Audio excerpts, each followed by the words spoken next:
Playing Dubbo's best music from the 80s to now at 14 minutes past 8. Welcome to the studio, Mayor Matthew Dickerson. Hello. G'day, Nat. How are you going? Now, hang on a second. I've just realised that I can't hear you, so let's see what I've got to fix. We actually did this off air, and I thought I had it just right. Let's try it again now. Testing, 1, 2, 2, 2. Perfect. I don't have the privilege of having guests in the studio terribly often because I'm just a fill-in jock. But Right. it's I haven't seen you since you took office for this term. So hello, congratulations. Thank you. We were chatting off air, and I'd love to pick this up on the air here. The 3D printing building construction. I never thought I'd see it with my own eyes. I knew this was a thing. But I'm so shocked that it's here in Dubbo first. Tell me what's going on. Well, it is first in Dubbo. That's the exciting part here. Of all the councils, 537 councils across the nation, no other council has actually used a 3D printing process to build any part of their infrastructure. We are starting today, so if anyone wants to look at it, go and have a look at it. It's an amenities block, which I know building a toilet doesn't sound that exciting. But this is probably a bit of a test. We wanted to use this amenities block as something that was a fairly simple construction to test out 3D printing. Our big picture plan, which is no secret, is that we've got some residential blocks reserved specifically for 3D printing. And we think that this might be part of the way we'll solve our housing crisis, not just in Dubbo, but across the state and perhaps even across the nation, because we believe that 3D printing will be faster, will be cheaper, and our experiment, if you like, is with an amenities block. So if you go over to the Macquarie Lions Park West anytime over the next 3 days is the approximate time frame it will take to actually 3D print this particular job, then you can actually see this in progress. Now, I'd say to people, it might be crowded there, so just be careful when you go there. There'll be some restrictions on the traffic along the road, etc. So just be careful. It is a construction zone, but I'm over there, when we finish this interview, I'm over there to have a look at it as it all starts. That's amazing. I saw a video about 5 years ago of them 3D printing a little test hut using it looked like basically it was like a concrete wand, and it went round and around and around and around and built this thing up. And I thought, well, that's amazing, but whether or not that takes off in my lifetime, but here it is. So we're definitely going to. Here it is, and not just have here a it is, sticky Nat. bit. Here it is in Dubbo. It's not just here it is somewhere out there. It's here right in our own city. It's all happening. New people coming to Dubbo. We're celebrating the citizenship ceremony tomorrow. Yeah, and we're having these more often because we're getting them to be too big. And I like to make citizenship ceremonies. It's one of the really exciting things I get to do as mayor. I like to make them as personal as possible, but it's hard to make them personal when you've got 100 people for a new citizenship ceremony. So we're making them or having them more regularly. Tomorrow we've got 38 new citizens. They're coming from 15 different countries. And that's really changed a lot. Many years ago when I was doing citizenships, I'd find that you do citizenships, you might have 15 or 20 people, and they'd be from the UK and New Zealand and maybe some from Canada or America. Now we're finding they're coming from Nepal and Bangladesh and India and, oh, wait up, there's someone from the UK as well. So it's almost a bit of a surprise seeing someone from the UK, whereas that used to be the norm. So 15 different countries, and these are open to the public. Tomorrow at 11 a.m. at the Dubbo Regional Theatre and Convention Centre. This is where the citizenship will be happening, so anyone can come in and join in. What I love to do now afterwards is I love to say to people, and I don't always get to all 38 in this particular example, but I like to say to as many people, what brought you here? It's a big decision to go from wherever you live in the world to Australia. But we've got 7.6 million square kilometres here in Australia. So out of all of that area that you've got in the nation, what brought you to Dubbo? And I get a bit excited about the fact that they've chosen my country and then chosen my city as the place they want to live. So it's a pretty uplifting experience. Well, there's a family from the Indian subcontinent that's living in the village I come from, and they've bought local businesses there, and we're doing a lentil trial at the moment with them. So the idea is, will an Indian style red lentil, a small red lentil, perform, the way rotation lentils have performed for cotton growers in the black? Yeah. And there may be other people experimenting with varieties of red, I'm not sure, but certainly the seed breeder that I'm dealing with doesn't know of anyone in this area. Now, it may work, it may not work. It's not a big investment test, right? I think we've only got a few $1,000s in actually doing it, given that there was, winter planting going on anyway.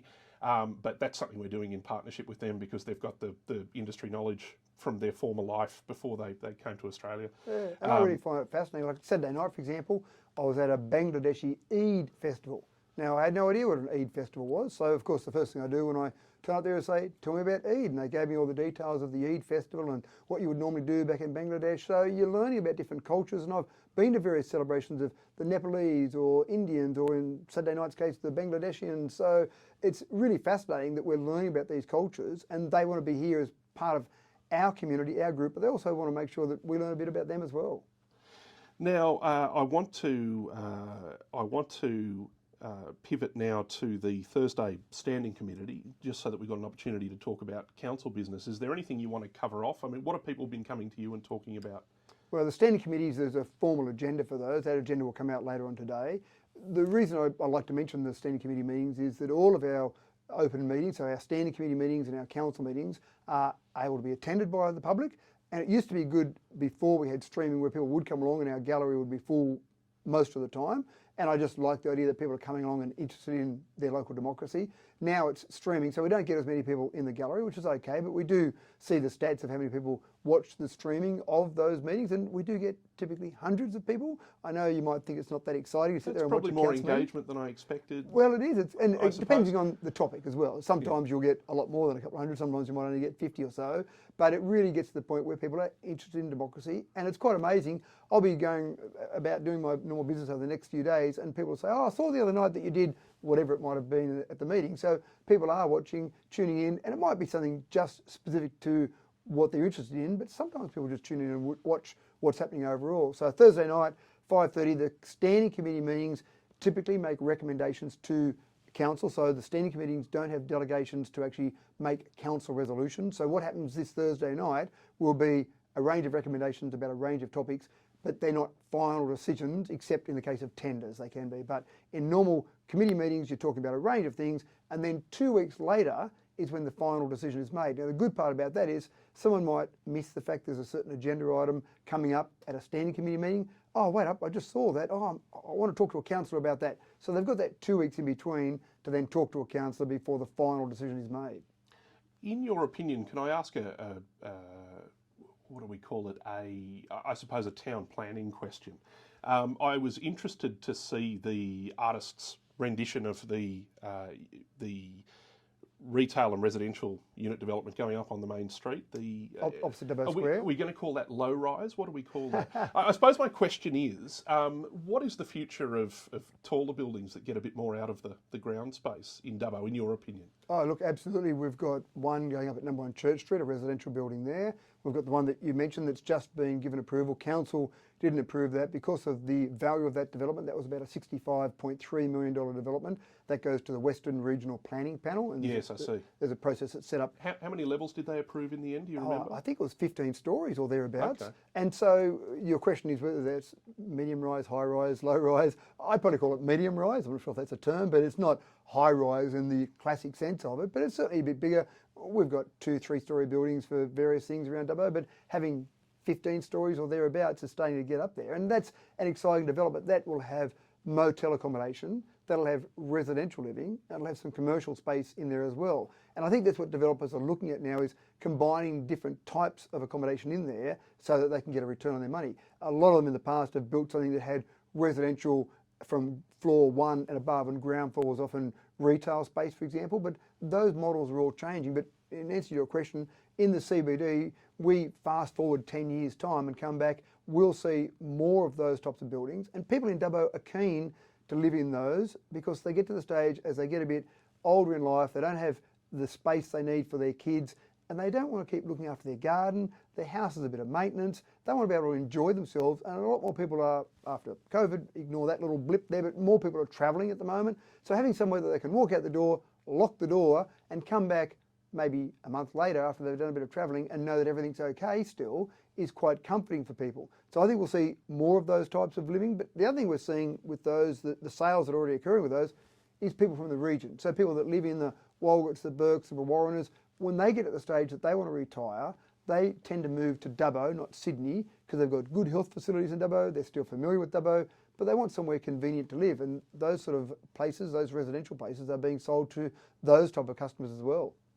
Yeah, well, it's a big step seeing a tall building go up in Dubbo. I think I expected to see it.